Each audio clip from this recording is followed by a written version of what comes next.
My divorce was finalized. I relocated abroad.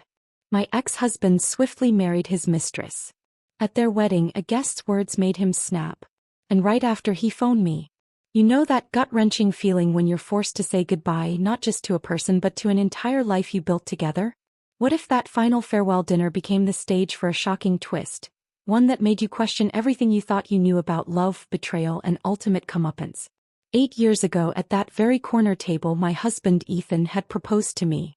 Today I'd reserved it again, ordering his favorite steak not for a celebration but for our final agonizing goodbye. On paper our marriage was almost over, but this dinner was the last ritual, a brutal, necessary step to sever any lingering emotional ties. He arrived 15 minutes late, wearing the same crisp white shirt I'd ironed for him just a week before I moved my things out of our apartment. He pulled out the chair, slid into the seat, and didn't even glance my way. No apology. Nothing. His eyes were glued to his phone, fingers swiping, a sly, almost smug smile occasionally flickering across the face I once loved so desperately. And I knew with a sickening certainty exactly who he was texting. Ashley, his impossibly young secretary, the woman who had surgically inserted herself into the fabric of our life. Our food arrived. Ethan's steak sizzled on its cast iron plate, the rich aroma filling the air. He picked up his knife and fork, cutting a piece and chewing mechanically, still lost in his digital world. I ordered what you like, I ventured, breaking the oppressive silence. He barely grunted, yeah, without looking up. I stared at the man across from me. His coldness, his utter disregard, no longer inflicted pain. Instead, an immense, unexpected sense of relief washed over me. The glass of red wine on the table trembled slightly in my hand. I took a slow sip. Its bitterness was strangely calming. Once all the paperwork is done, I've already bought my ticket, I stated, my voice strangely flat, devoid of emotion. I'm moving to Oregon as soon as everything is finished. His fingers mid-swipe froze. He finally looked up. A fleeting flicker of surprise crossed his face, quickly replaced by his default indifference. Oregon? And what are you going to do there? My grandmother left me a small house in Willow Creek, a town near the coast, I explained, my voice steady. I'm going to settle there. A half-expected, what? Question. A faint attempt to keep me? Or at least a clumsy wish for good luck. But no. Ethan just shrugged as if I'd just shared the weather forecast. Whatever you want. It's for the best, he said, and that smug smile returned. Ashley and I are also planning the wedding. She deserves a grand ceremony. Ashley's not like you. She knows what she wants and she knows how to make me happy. I almost laughed right there. He was absolutely right. I wasn't like Ashley. I didn't know how to fake weakness. I didn't know how to weaponize tears to demand things. And I certainly didn't know how to sleep with another woman's husband. But I didn't say any of that. I just nodded. Well, congratulations to you both. The dinner ended quickly, shrouded in an uncomfortable silence. He didn't even look at me as he got up to pay. He left in a hurry, probably rushing back to his secretary who was no doubt waiting for him. I was left alone, staring at my almost untouched plate of steak. I called the waiter and asked for a to-go container. Not out of pity, not because I was sad, but because I simply didn't want to waste the last dinner of a marriage. As bland and cold as it had been, it was finally over. I went back to our apartment, the one that was once our home. The silence that greeted me was deafening, echoing the emptiness inside. 8 years ago, Ethan and I had poured every last penny of our savings into buying this place in downtown Manhattan. I still remembered the day we got the keys, how we cried with happiness, our hopes intertwined. We painted the walls ourselves, chose every piece of furniture together, dreaming of growing old here. Now, standing in the middle of the living room, the cream-colored sofa we'd argued so passionately over choosing was covered in a stark white sheet. The wall, once vibrant with our wedding photos, was bare, bearing only the faint nail marks of a life that was no more. Everything was still physically there, but its soul was utterly gone. I started packing. 8 years of memories now reduced to a few cardboard boxes. I opened the closet. My clothes on the left, his on the right. I meticulously folded my dresses and blouses. A couple of his shirts were still mixed in with mine. I picked them up. The familiar scent of fabric softener, once synonymous with peace and home, now just a ghost of what was. I put them in a separate bag ready for their new owner. I reached into the bottom drawer where I kept our keepsakes. A small wooden box. Inside old photos. The first one we took together in college, our smiles so innocent. Our wedding day photo, me radiant in white, him looking at me with infinite tenderness. 8 years. Where had that look gone? I didn't cry. My tears had dried up the day I discovered his texts, the day I realized the depth of his betrayal. All I felt now was a profound, bone-deep exhaustion. I placed the wooden box at the bottom of my suitcase. I wouldn't throw it away, but I knew I would never open it again. It belonged to a chapter of yesterday, a chapter that had died along with our marriage. I spent the whole afternoon cleaning, emptying the apartment until only his belongings remained. I took out my phone and sent him a message. I've packed my things. Keep whatever you want of the rest. I'm not taking anything but my clothes and personal items. The shared memories are in the desk drawer. Do what you want with them. A minute later his reply came. As brief and cruel as ever. Okay, thanks. I looked at the apartment one last time. Goodbye. Goodbye to 8 years of my youth, goodbye to a future that never was. I left the keys on the oak coffee table right next to the TV remote. A dry click echoed in the empty room. I dragged my suitcase to the door and slammed it shut behind me without looking back. And then a sensation I hadn't felt in years. Lightness.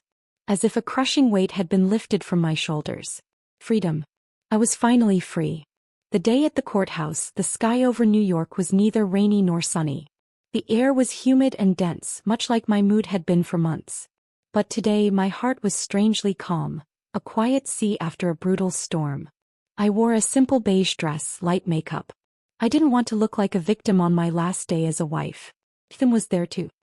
He wore a suit, his hair slicked back, but the dark circles under his eyes betrayed a profound fatigue. Maybe it was the legal proceedings, or perhaps the exhausting demands of pleasing his pregnant lover. An older judge, glasses perched on his nose, looked at us with an almost compassionate gaze. Have you thought this through? Marriage is for a lifetime. Yes, Your Honor, we have, we replied in chilling unison. Everything was quick. Signatures, stamps, formalities. The judge declared us divorced. Years of life together reduced to a thin sheet of paper. I received my divorce decree. A certificate of my single status that felt both heavy with history and light with possibility. Just as we left the courtroom, Ethan's phone rang. He answered hastily, his tone instantly shifting from cold indifference to sickeningly sweet. I'm coming out now, my love. Don't move. Wait for me. He hung up and walked past me as if I were a stranger, rushing out the door. He was in such a hurry he almost collided with a woman coming in. He didn't say a single word of goodbye. I stood there watching his back disappear down the hall. A small smile touched my lips. Ending it like that was fine too. As I was in a hurry as well. My suitcases were at Jessica's place, my best friend, ready for me to pick them up before heading to Penn Station. Jessica was already waiting for me. As soon as she saw me, she ran to hug me, her voice thick with concern. Sarah, are you okay? I'm fine, I said, patting her back. Better than ever. Jessica pulled back, looking me up and down, a frown creasing her brow. You look it. Your face is paler than a ghost. Are you going to be all right on your own out there? She pressed a heavy cloth bag into my hand. Here, a bottle of good Oregon Pinot Noir, some cheese from the Tillamook Creamery, and a loaf of artisanal sourdough. I know you might feel a little out of place at first. When you miss home, have some of this so you don't feel so alone. A lump formed in my throat, but I started to laugh. In my absolute worst moment, I still had someone who truly cared about me. Thanks, Jessica. Only you get me. What's to get? She grumbled, a fierce protectiveness in her eyes. Now that you're leaving, you have to live well. Make yourself gorgeous. Get rich. Make that bastard die of envy. And don't you ever dare cry over an idiot again. We sat in a coffee shop at the station talking about everything and nothing. Jessica poured out 1,000 pieces of advice. How to find a house. How to be careful with small-town men. She talked so much that all I could do was nod and smile, knowing she was trying to fill the void of our last moments together. It was time to board. We hugged tightly at the platform entrance. Take care of yourself, she whispered. If anything happens, let me know. Call me as soon as you get there. She pulled away, but her expression turned hesitant. Hey, Sarah, there's something I don't know if I should tell you. I frowned. What is it? At this point, what else can I handle? Tell me. Jessica took a deep breath and leaned closer. Ashley is pregnant. I froze for a second. Not from shock but from the sheer, bitter irony. So that was it. That's why he was in such a hurry to get divorced. That's why he didn't want any of our assets just for me to sign the papers quickly. But I managed a small, mirthless smile. Well, double the happiness for them. That's not all, Jessica continued, her face a mask of contempt. They're planning an incredibly lavish wedding. My husband heard it's going to be at the Crescent Manor. They've booked the entire main ballroom. Bet Ashley wants the wedding of the century to show off to everyone. Typical of a shameless social climber. Let them do what they want, I said, shaking my head. It doesn't matter to me anymore. And it truly didn't. The raw pain had long since turned into a dull scar. Now hearing news about them just seemed ridiculous. A greedy man and a materialistic woman. They were made for each other. But I'm worried about you, Jessica insisted. I have to go, I interrupted, the train whistle blowing. The train won't wait. I gave her one last quick hug and turned away decisively. I walked through the ticket gate without looking back, but I could feel Jessica's eyes following me. Once in my seat, I turned off my phone. As the train left New York City, leaving the gray concrete behind for the green rolling landscapes of the West, I knew a new life was waiting for me. And in that life, there would be no room for Ethan or Ashley. I pulled out my old SIM card, snapped it in half and dropped it into the trash. A clean break. Goodbye. Past. The train ride lasted for hours. I barely slept, immersed instead in a novel by a favorite author, trying to reconnect with the parts of myself I had set aside. When the train finally began to slow down and the announcer called out the station, my heart sped up. I stepped off and the cool, damp Oregon air filled my lungs. It was pure and clean, so different from the city's stale breath. The sky was a deep blue without a single cloud, and the sun shone brightly but without burning. I gathered my luggage. Everything was unfamiliar. The accent, the people, even the scent in the air. But I felt no fear, only a strange, exhilarating excitement. I took a cab to Willow Creek. The driver, a friendly, middle-aged man, glanced at my suitcases in the rearview mirror. Moving to Willow Creek or just visiting? He asked, his voice warm with a local lilt. Moving back actually, I replied, a genuine smile forming. I'm taking over my grandmother's house. Well, I'll be, the driver chuckled. Welcome home then. Willow Creek is a beautiful town. You're going to love it. The car left the city behind, entering the countryside. Tall buildings gave way to tree-lined roads, intensely green meadows and charming stone houses. The landscape was so peaceful that I rolled down the window and took a deep breath. The air smelled of wet grass, damp earth and blooming flowers. I knew with every fiber of my being that I had made the right decision. The taxi stopped in front of an old stone wall, draped in ivy with a faded blue wooden gate. I paid the driver and dragged my heavy suitcase through the gate. My grandmother's house appeared before me. It wasn't a luxurious mansion but a cozy two-story stone house with a slate roof. What truly took my breath away was the garden. It was an explosion of color. Climbing roses covered the walls, hydrangeas of intense blue and violet formed huge clusters, and a small apple tree was laden with fruit. Before she passed, my grandmother had hired a company to care for the house and garden, and it showed. I put the old key in the lock. The heavy wooden door opened with a soft creak. Inside, everything was clean and welcoming. The furniture was solid wood, rustic in style. A stone fireplace dominated the living room, next to a wingback chair upholstered in the floral fabric my grandmother had loved. The late afternoon light streamed through the large windows, casting golden reflections on the wooden floor. I left my suitcase and walked through the house. The small kitchen with its gleaming copper pots, my bedroom on the second floor with a balcony overlooking the garden. Everything was perfectly preserved, as if my grandmother had known I would one day return. I opened the balcony doors.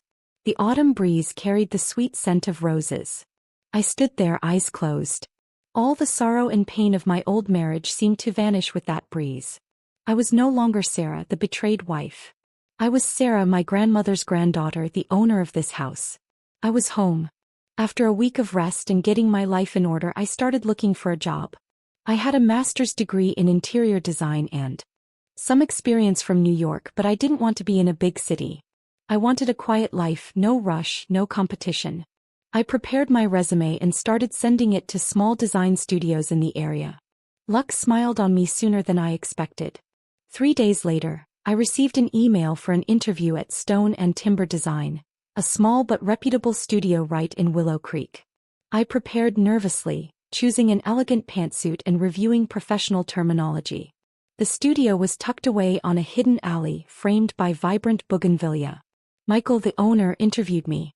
He was about 40 with slightly tousled brown hair and very warm, kind green eyes. He reviewed my portfolio carefully, nodding as he saw my previous projects. "Your resume is impressive," Michael said in a deep, calm voice. "But why choose a small studio in Willow Creek over a big firm in New York?" I smiled, answering honestly. "I came back to my grandmother's house. I love the peace of this town. I want to do the work I love, but also have time to tend my garden and enjoy life. I believe the quality of work doesn't depend on the size of the company." Michael looked at me intently and then he smiled. "I feel exactly the same way. I hate the city. It's too loud." The interview seamlessly turned into a pleasant chat about design trends and personal tastes. Michael was a kind, passionate man and deeply respectful of his employees. The very next day, as I was watering the flowers in the garden, the phone rang. It was Michael. "Hello, Sarah. I'm calling with good news. Can you start next Monday? We have a project for a small rustic hotel, and we need someone with your exquisite taste." I was so happy I almost dropped the watering can. Yes, of course. Thank you, Michael. Thank you so much. I had a job. A job I loved in a place I loved. My new life had truly begun. My new routine quickly established itself. I woke every morning at 6:30, not to the shrill shriek of an alarm, but to the cheerful chorus of birds outside my window. I'd walk to the town bakery, buy a fresh croissant and a steaming coffee. The rich smell of butter and coffee in the morning filled me with energy. My walk to work was only 15 minutes, shaded by trees, crossing an old stone bridge over a small, gurgling river. My colleagues at the studio were wonderfully kind. There were only 5 of us, including Michael. They welcomed me warmly, patiently helped me with local expressions, and always praised the dishes I sometimes brought in. Michael was a fantastic boss. He entrusted me with the rustic hotel project immediately, giving me complete creative freedom. The work absorbed me, leaving no time, no space to dwell on the past. On weekends, I no longer had to cook and clean for someone who didn't deserve it. My time was mine. I rode my bike along the riverbank, visited antique markets, or simply sat in the garden to read. I started caring for my grandmother's garden myself, learning to prune the rose bushes and plant herbs. My hands got dirty, but my heart was at peace. This life was the polar opposite of my 8 years of suffocating marriage. I felt utterly reborn. I laughed more, slept better. One Friday afternoon, a week before Ethan's wedding, Jessica called me on FaceTime. "By God, Sarah, look at you. Are you glowing? Or is it just me? Your skin is flushed, your face is so fresh. Does the weather there suit you?" "I guess so," I laughed, genuinely happy. "Work is going well. The air is clean. How are you?" We talked for a while. Just before hanging up, Jessica hesitated. "Hey, Sarah. Next week. Next week is that bastard's wedding. Are you going to be okay?" I knew Jessica was worried about my feelings, my fragile heart. I looked out the window. The evening sun painted the garden in shades of gold, casting long, peaceful shadows. "I'm fine," I said, my voice serene, utterly calm. "Next week, I have to visit an antique ceramic workshop. I'm too busy thinking about what kind of tiles to choose for the hotel bathrooms. Wish them happiness. I'm busy planting flowers and working." Jessica looked at me for a long moment through the screen, then sighed in relief. "Yeah, you're right. Being busy is the best thing. To hell with them." I hung up and continued sketching my ideas. The day of their wedding, I truly didn't care. That day finally arrived. In Oregon, it was Saturday afternoon. I had just finished watering the hydrangeas when my phone rang. It was a FaceTime call from Jessica. I smiled, dried my hands on my apron and accepted the call. Jessica's excited face appeared on the screen. She was at home in her pajamas, but the background noise was a chaotic symphony of music and voices. "Sarah, what are you doing?" Jessica shouted into the phone. "I just finished in the garden. Why is it so loud? Are you at a party?" "No way.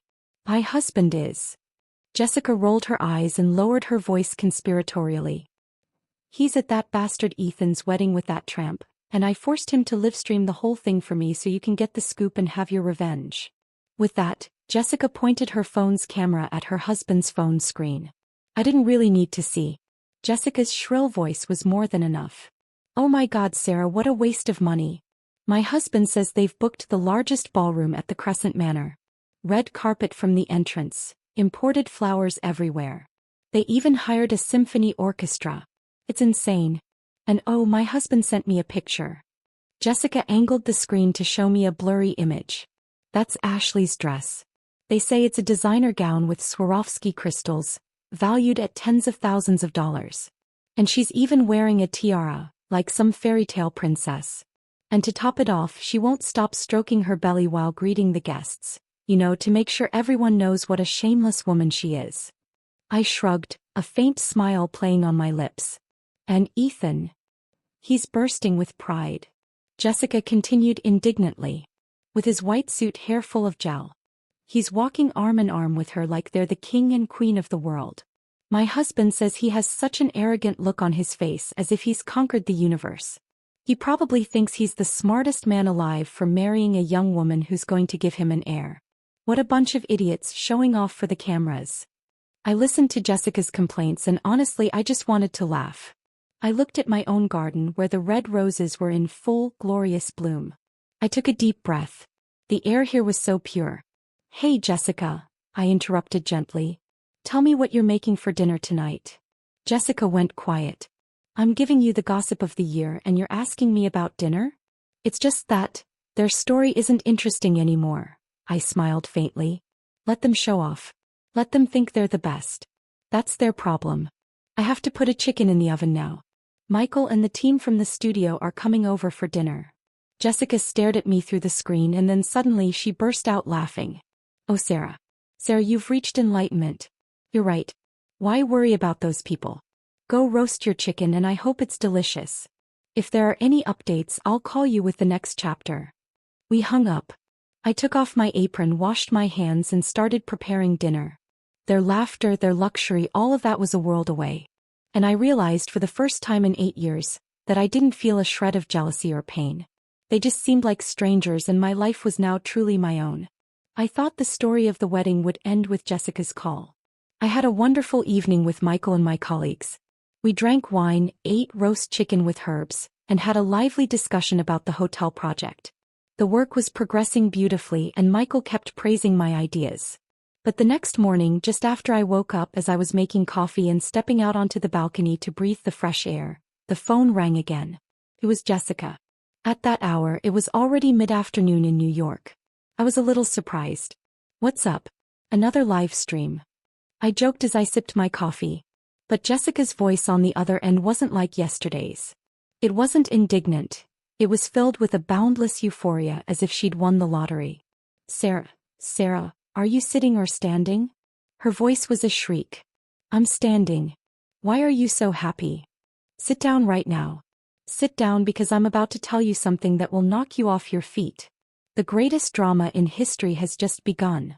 My husband just got home and told me everything. I can't stop laughing. Curious, I dragged a chair over and sat down. Okay, I'm sitting. What happened? Ha ha ha.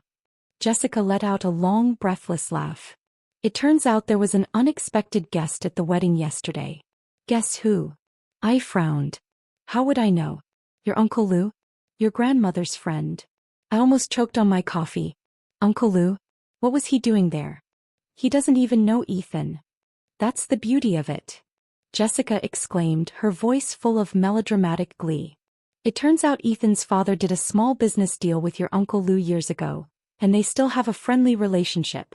And you know your uncle, he's a loudmouth, especially when he drinks. He had just gotten back from Oregon from visiting his son and stopped by New York. I started to imagine Uncle Lou with his characteristic booming voice, right in the middle of that phony, lavish wedding. And what happened? I asked, suddenly deeply interested. My husband says that by the end of the reception, Uncle Lou was pretty drunk. He was sitting with some other friends of his and started bragging. Jessica lowered her voice, imitating Uncle Lou's boisterous tone. You know what? I just got back from Oregon. I went to see my son and on the way I stopped by Willow Creek, that cute little town near the coast. My heart skipped a beat. Willow Creek? He ran into me. Exactly. Jessica exclaimed. My husband says Uncle Lou continued to tell everyone at the top of his lungs. I ran into little Sarah, my late friend's granddaughter. My God, she's so beautiful and smart. She's living in a gorgeous house with a rose garden that her grandmother left her. She's living like a queen, you know. I was stunned. It was true, I had run into Uncle Lou last week at the town market. He'd called out to me and we talked for a few minutes. I even invited him to the house, but he said he was in a hurry to get to the airport. I never, in my wildest dreams, imagined it would end up like this. Jessica kept talking nonstop. Your uncle started telling your life story to anyone who would listen. And with that voice of his, even the tables next to them heard him. A vague sense of unease, then pure anticipation crept over me. This story, told at Ethan's wedding, couldn't just be a simple anecdote. My husband says, Jessica continued, getting more and more excited, that just as Uncle Lou started talking about you, Ethan and Ashley were thanking guests at the next table. They heard everything word for word. I held my breath. Jessica cleared her throat, continuing her performance. Uncle Lou was shouting, Sarah is a rock star. She's working for a design studio out there. Her boss, a great guy, adores her. Can't stop saying wonderful things about her. Says she just landed them a contract to design a huge hotel. The apple doesn't fall far from the tree. Smart and hardworking like her grandmother. I could picture Ethan's face at that very moment. He who had always belittled my work, who considered me a mere conformist who lived off him. But wait, Sarah, here comes the best part. Jessica shouted, unable to contain herself. Here comes the climax. A friend at your uncle's table asked him, Wow, is the girl that smart? She must be making a good salary, right? And your Uncle Lou answered, waving his hand, Salary? What salary? The salary is for her expenses. Her grandmother adored her. Not only did she leave her the house with the rose garden, she left her a multi-million-dollar inheritance. They say it's a fortune, several $1,000,000. Little Sarah is now a low-key millionaire in Oregon, living the good life, free as a bird, without having to put up with any jerks. I was speechless. It was true, my grandmother had left me an inheritance, but I had never discussed the amount with anyone. I didn't know Uncle Lou knew in such detail, much less that he would blurt it out in the middle of a wedding. Oh my God, Sarah. My husband says that the instant the word millions left your uncle's mouth, Ethan's face went from white to green. He could barely stand, and Ashley next to him had her mouth wide open. She couldn't believe what she was hearing. People at the surrounding tables started whispering. The rumors spread like wildfire. The groom's ex-wife is a millionaire. Turns out the one he just left is actually rich and he's marrying the secretary. The murmuring grew louder, a buzzing tide of malicious gossip. And you know what? Jessica said, her voice dripping with triumph. Just when Ethan was in shock, realizing he had thrown away a gold mine, your Uncle Lou delivered the final blow. My heart sank. There was more. The rumor was spreading throughout the hall. Ethan and Ashley were paralyzed, frozen in disbelief. Ashley tried to pull Ethan's arm, but he seemed glued to the floor. And then Uncle Lou, after talking about you, continued his conversation with his friend. I could imagine the scene. A strange silence fell around Uncle Lou's table. Everyone strained to hear. Jessica imitated Uncle Lou's voice again. But these days, my friend, there's a lot of deception. If you end up with a gold digger, you're lost. Like what happened to the groom? This Ethan guy. I flinched. He said it that clearly? Almost. Jessica exclaimed. My husband says, your uncle continued. The other day I went to the bank to run some errands and I ran into Bob, the VP of credit, who's a friend of mine, and Bob told me something very funny. He told me that this Ashley, Ethan's secretary, the bride today, went to the bank last week and made a scene. The faces of Ethan and Ashley, according to Jessica's husband's account, were drained of all blood. Bob told him, Jessica continued her performance, that this Ashley went to withdraw some money from her savings account. And while she was doing it, she complained to the teller. She was talking so loud the whole bank heard her. She said, I'm so fed up. Really? I thought I'd hit the jackpot with a rich boss, but it turns out it's all for show. We're about to get married and I still have to lend him money. I just lent him $5,000 for the expenses of this wedding. Just my luck. A deathly silence fell over the hall for a moment. Jessica's husband said he could hear the faint clink of an ice cube falling into a glass. Two explosive truths revealed at the same time in front of hundreds of guests. Truth number 1. The abandoned ex-wife, Sarah, was actually a millionaire with a house in the Pacific Northwest and an immense fortune. Truth number 2. The new wife, Ashley, who was showing off her thousands of dollars dress, was actually a gold digger. And the groom, Ethan, who acted so high and mighty, was broke and had to borrow money from his future wife to pay for the wedding. Sarah. Jessica's voice trembled with barely contained glee. Ethan couldn't take it anymore. He started to shake. He turned to look at Ashley, and he looked at her as if he wanted to kill her right there. I was sitting paralyzed on my balcony in Willow Creek. The cup of coffee in my hand had gone cold. I knew that the best comedy and the worst tragedy had just begun. I remained motionless, the phone pressed to my ear. Jessica's breathing on the other end was ragged, as if she had just run a marathon. My husband says, Jessica took a breath, that the scene was unforgettable. Ethan was shaking like a leaf. The entire hall, which had been a buzz of music and laughter, fell into a deathly silence. Hundreds of pairs of eyes were fixed on the two of them. I could almost feel the humiliation. Ethan, a man who lived for appearances, who always needed to prove his success and power, was stripped bare in front of all his guests and business partners, exposed as an idiot who had been duped by a woman. The look on Ashley's face was priceless. Jessica continued. She tried to grab Ethan's arm, whispering, "Honey, let's go to another table. Everyone's staring at us." But Ethan didn't move. He just stared at her. My husband said his eyes were bloodshot, that he looked terrifying. The champagne flute he was holding started to tremble, the golden liquid about to overflow. And then, Jessica lowered her voice as if telling a deeply scandalous secret. He yelled, "No." He didn't yell. He roared like a wounded animal. "What's this about the $5,000? You dared to lend me money?" Ashley, terrified, took a step back. "No, honey. You must have been joking. Please believe me." "Believe you?" Ethan let out a bitter, mocking laugh. "So you can play me for a fool? So you can take my money while I've lost everything?" Jessica's husband said that Ethan didn't finish the sentence. He couldn't verbalize the truth that he had thrown away a fortune of millions of dollars. That revelation, combined with the deceit before him, completely destroyed his self-control. Crash! Jessica shouted. He crushed the crystal glass in his hand. Sarah, he shattered it with his bare hand. Blood started to gush out, dripping onto the red carpet. I shuddered. I knew Ethan had a temper, but I never thought he could lose control like that. Blood and champagne splattered everywhere, Jessica's husband told her, staining Ashley's $1,000 dress. She let out a scream. Ethan, at that moment, seemed to have gone mad. He looked at his bloody hand and then looked up at Ashley. "You lied to me," he bellowed, his voice breaking. "It's all your fault. You've ruined me." The rage exploded. The regret for losing me, the humiliation of Ashley's deceit, the fury at realizing he was a complete fool. It all built up and turned him into a madman. He realized on his own wedding day that he had let go of a good, wealthy and capable wife to end up with a lying gold digger, one who had milked him for every last cent to throw this ostentatious wedding. He had thrown pure gold in the trash to pick up a painted rock. And then, I asked, my throat dry. Chaos. Absolute chaos. Jessica's voice still trembled.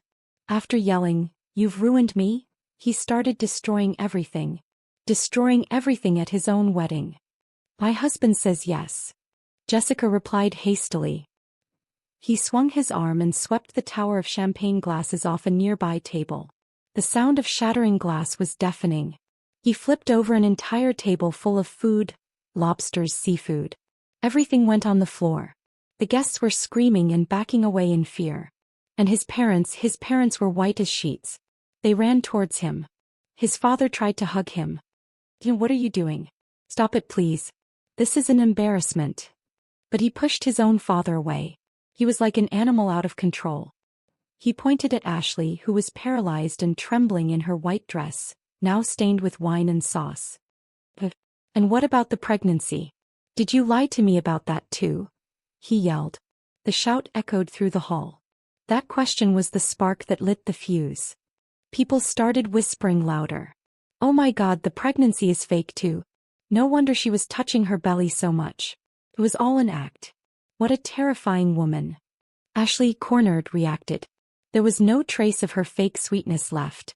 She screamed back, "Are you crazy? You dare say my child is fake?" "Shut up."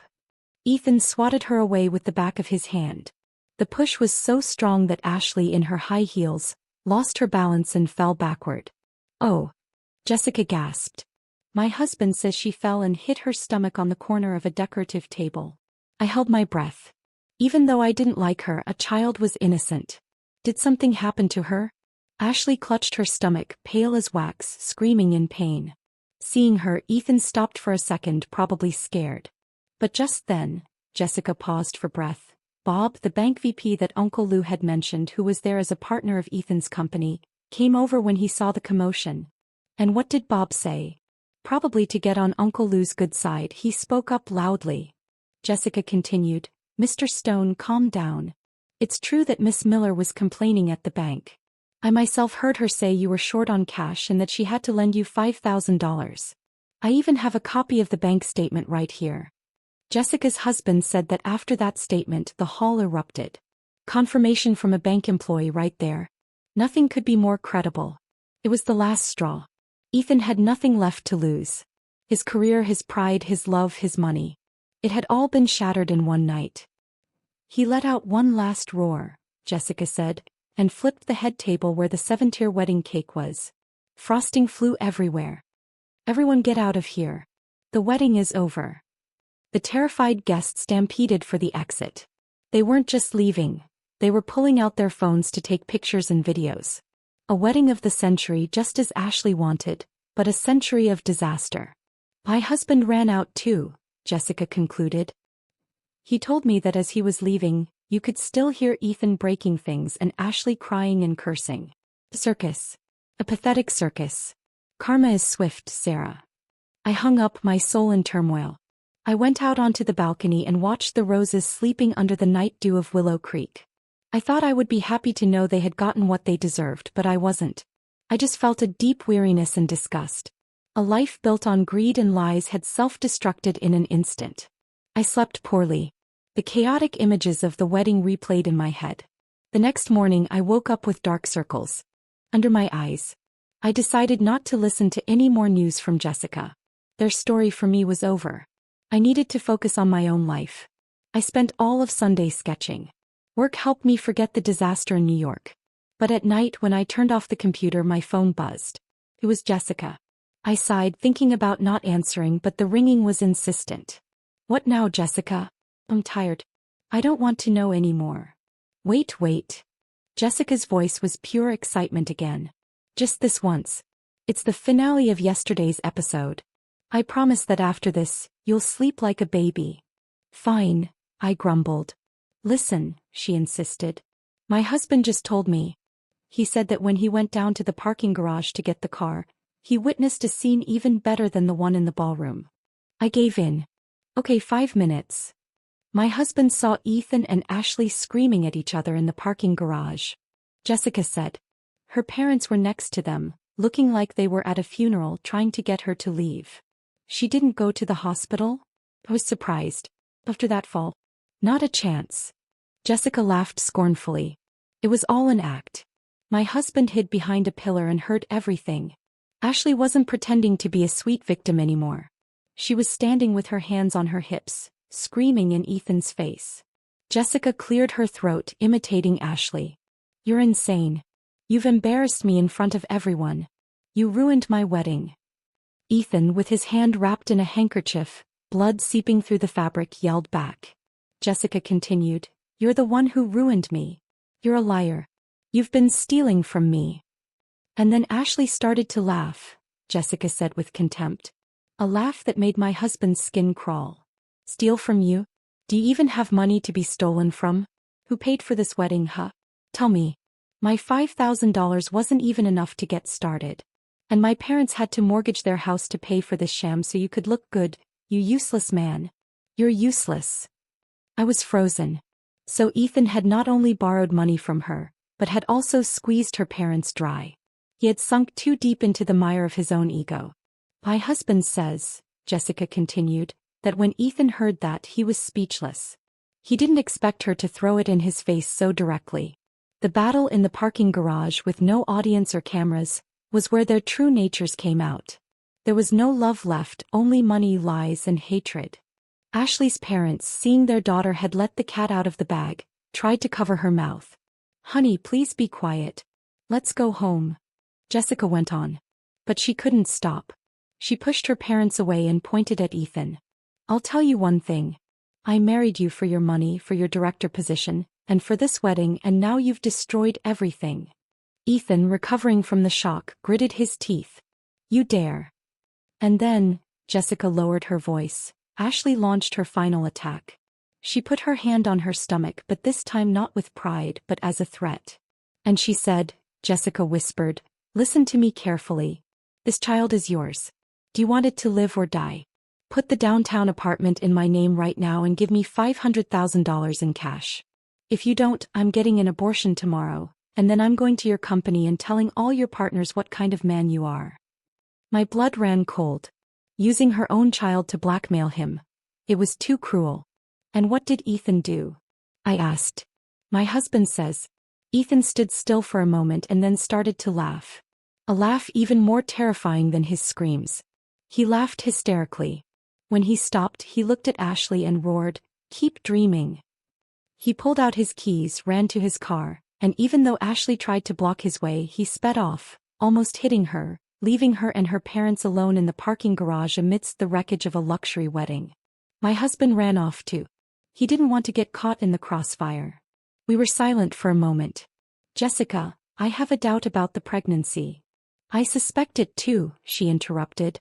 My husband says the fall looked bad, but a little while later she was in the parking garage screaming with incredible energy. I suspect the pregnancy is fake, or she just used a pharmacy test to trick Ethan. She used it to force the wedding and now to extort money. I let out a long sigh. Fake or not, that child was a victim. Well, Sarah, Jessica said with a tired voice. Let's call it a night for this drama. Two greedy, lying people who destroyed each other. Birds of a feather flocked together. Go to sleep. I needed to. So much drama is exhausting. I hung up. I looked out at the night. Willow Creek was calm. The sound of crickets filled the garden. I realized the storm in New York had passed and it had nothing to do with me anymore. I asked Jessica not to tell me anything more about them. I didn't want the garbage of the past to dirty my present. I threw myself into my work, into the hotel project. But a month later, during one of our calls, Jessica couldn't hold back. Sarah, I have to tell you, her voice was serious this time. The situation with Ethan has really blown up. What else? His career is over.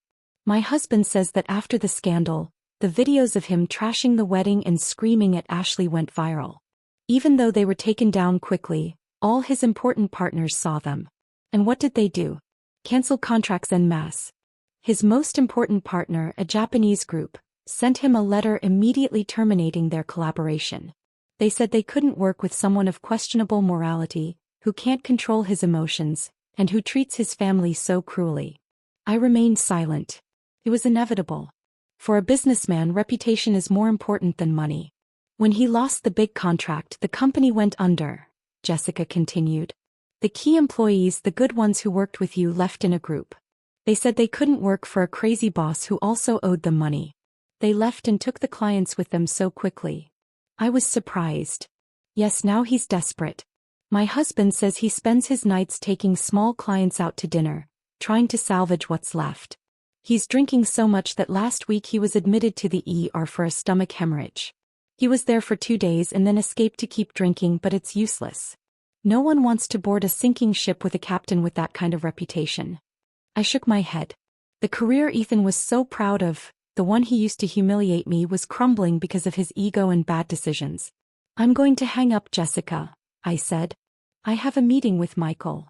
Yeah, you're right, she agreed. Those people don't deserve another minute of your time. You just live well. I hung up. I looked at the 3D design of the hotel lobby on my screen.